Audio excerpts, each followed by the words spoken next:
بسم اللہ الرحمن الرحیم۔ صحیح بخاری حدیث نمبر 4۔ رسول اللہ صلی اللہ علیہ وآلہ وسلم نزول قرآن کے وقت بہت سختی محسوس فرمایا کرتے تھے، اور اس کی علامتوں میں سے ایک یہ تھی کہ یاد کرنے کے لیے آپ صلی اللہ علیہ وآلہ وسلم اپنے ہونٹوں کو ہلاتے تھے۔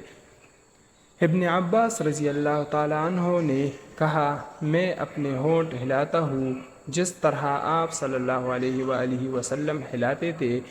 سعید کہتے ہیں، میں بھی اپنے ہونٹ ہلاتا ہوں جس طرح ابن عباس رضی اللہ تعالیٰ عنہ کو میں نے ہلاتے دیکھا۔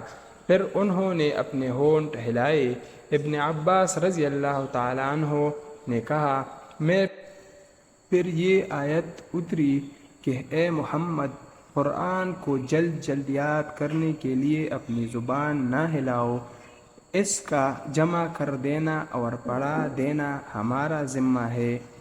حضرت ابن عباس رضی اللہ تعالی عنہ کہتے ہیں، یعنی قرآن آپ صلی اللہ علیہ وآلہ وسلم کے دل میں جما دینا اور پڑھا دینا ہمارے ذمہ ہے۔ پھر جب ہم پڑھ چکے تو اس پڑھی ہوئی کی اتباع کرو۔ ابن عباس رضی اللہ تعالی عنہ فرماتے ہیں کہ اس کا مطلب یہ ہے کہ آپ اس کو خاموشی کے ساتھ سنتے رہو، اس کے بعد مطلب سمجھا دینا ہمارے ذمہ ہے۔ پھر یقیناً ہماری ذمہ داری ہے کہ آپ اس کو پڑھو، یعنی اس کو محفوظ کر سکو۔ چنانچہ اس کے بعد جب آپ صلی اللہ علیہ وآلہ وسلم کے پاس حضرت جبریل علیہ السلام وحی لے کر آتے تو آپ صلی اللہ علیہ وآلہ وسلم توجہ سے سنتے۔